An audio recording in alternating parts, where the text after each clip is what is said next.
everybody, my name is Luiza. I am a local realtor in Seattle and Bellevue, Washington, and today I'm recording this video from my car because I'm also a property manager, and property managers spend a lot of time in their cars. I want to tell you 2 ways that you could be making more money as a realtor.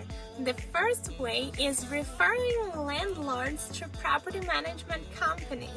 Your client just bought a new investment property and you can refer them to a property management company. The second way is to work with people that are looking to rent a property.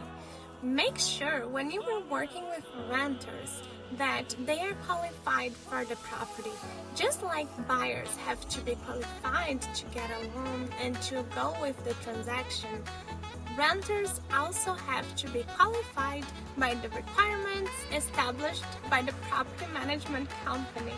If you want to know more about our referral program, please check the link in the description below.